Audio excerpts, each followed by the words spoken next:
Bien, bonjour chers tous, je voudrais vous parler d'un phénomène qui aujourd'hui devient viral et qui est nuisible à l'épanouissement de la société. Il s'agit des prophéties. Je suis un homme de Dieu, je ne suis pas contre la prophétie. La prophétie est de Dieu. Cependant, la Bible même dit de ne pas avoir foi à toute prophétie, il faut les examiner. Dieu parle. Cependant, même quand Dieu parle, il doit avoir de la sagesse dans la gestion des informations que Dieu nous donne. Par exemple, je trouve aberrant, immature, que des personnes qui reçoivent des paroles concernant la vie d'un individu. Dieu te dit, par exemple, que telle personne va mourir, telle personne aura tel problème qui va arriver. Si Dieu te l'a dit, qu'est-ce qu'il faut faire? Aller sur Internet, le dire à tout le monde? Non, je ne pense pas. Ce qu'il faut faire, c'est de voir la personne, de toucher la personne, de prier pour la personne. Dans tous les cas, Dieu n'a jamais voulu que les hommes soient dans la nouvelle alliance, conduits par les prophéties, mais conduits par le Saint-Esprit. Donc c'est important de faire attention sur la gestion des informations. Pourquoi? Parce qu'une information peut être de Dieu, mais plutôt mobiliser la puissance des ténèbres et causer des problèmes à la personne qui est supposée avoir reçu un message de Dieu. Quand Dieu donne une prophétie, la prophétie exhorte. La prophétie amène la consolation. Elle édifie. Elle n'est pas là pour générer de la peur. Mais aujourd'hui, on a tellement de paroles qui sont données, mais dans le but de générer de la peur. Une fois que la peur est générée, c'est clair que la puissance qui s'est mise en marche, la puissance des ténèbres, c'est Satan. Ce n'est plus Dieu. À partir de ce moment, nous devenons des collaborateurs inconscients de la puissance des ténèbres pour être nuisibles à la vie de plusieurs. Revenons au cas des prophéties sur nos nations. Nous, les Africains, nous avons, peut-être à cause de notre passé fétichiste, un très grand appétit pour les Dieu m'a dit, Dieu m'a montré, Dieu m'a révélé. On a vu ce que ça a pu causer en Côte d'Ivoire en 2010, lors des transitions à cause des problèmes politiques. Attention, attention, attention. On a vu comment la prophétie a failli embraser tout ton pays. Il faut donc continuer les leçons. Si Dieu t'a parlé et Dieu t'a montré qu'il y aura une secousse, il y aura une turbulence, c'est pas le lieu d'aller sur Internet dire Dieu m'a montré ci, Dieu m'a dit ça. Non, parce qu'en fait,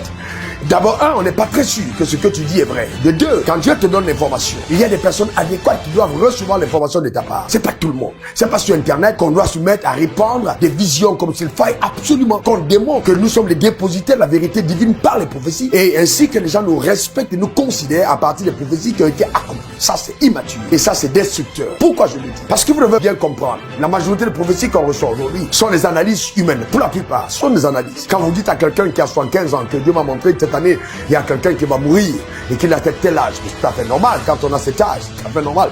Le départ est d'un moment à l'autre. Et quand ça ne s'accomplit pas, on ne dit rien du tout. Mais dès qu'il y a un accomplissement, on va chercher une découpe, on essaye de montrer que Dieu nous avait dit et que c'est quand même arrivé. Mais parlons de nous poser des questions plus sérieuses. Si Dieu nous a dit et que c'est arrivé tout de même, qu'avons-nous fait pour que ça n'arrive pas? Nous devons faire attention en ce qui concerne l'équilibre et la stabilité de nos nations.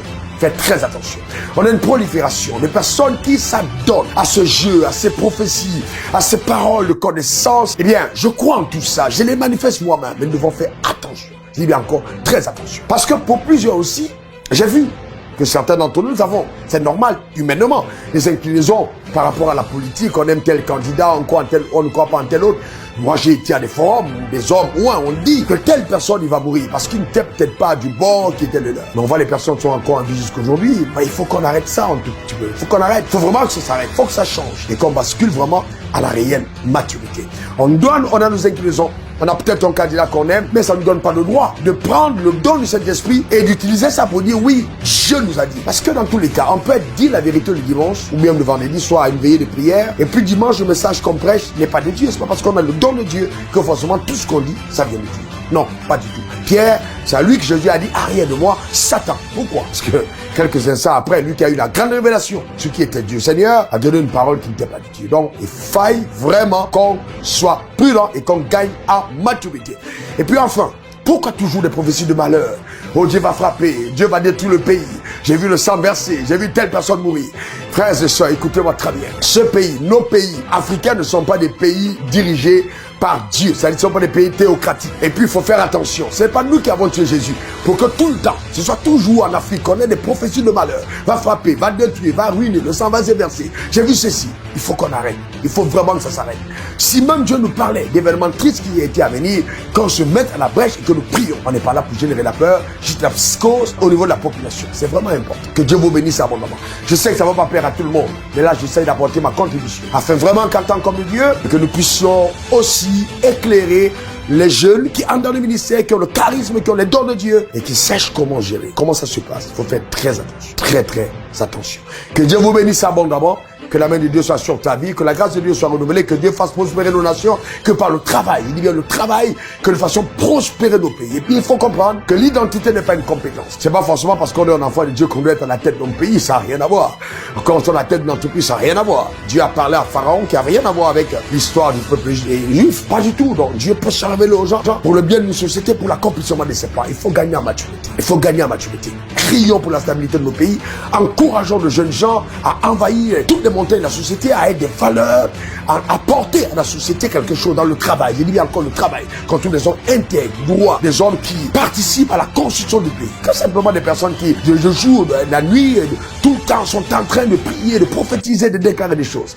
C'est bien la prière, mais la prière seule ne suffit pas. Faille encore que nous retrouvons l'intelligence divine et que nous fassions les choses comme Dieu veut que nous puissions les faire.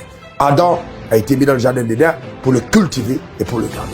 Que chacun d'entre nous retrouve le couloir de son appel et travaille et contribue avec les valeurs divines pour le rayonnement de la société, que nous puissions porter la société vers la hauteur. Croyons en nos nations, bénissons nos nations, prions pour la stabilité, que dans nos cœurs, on n'est vraiment pas, on a des pensées, des valeurs. Si quelqu'un est au pouvoir et qu'il n'est pas de notre parti politique, prions pour lui, ce que la Bible nous demande. Prions pour nos leaders, prions pour la stabilité, prions pour la paix, appelons la prospérité de Dieu dans nos pays. La Bible dit, vous êtes la lumière du monde, et bien vous êtes le sel de la terre. Retrouvons notre saveur, préservons la société par la saveur de l'évangile. Que Dieu te bénisse abondamment. J'ose croire que cette vidéo t'aura fait du bien. Partage au maximum afin que tout le monde soit éclairé. Demeure béni et commun. Pour te servir, c'était encore moi, Raoul.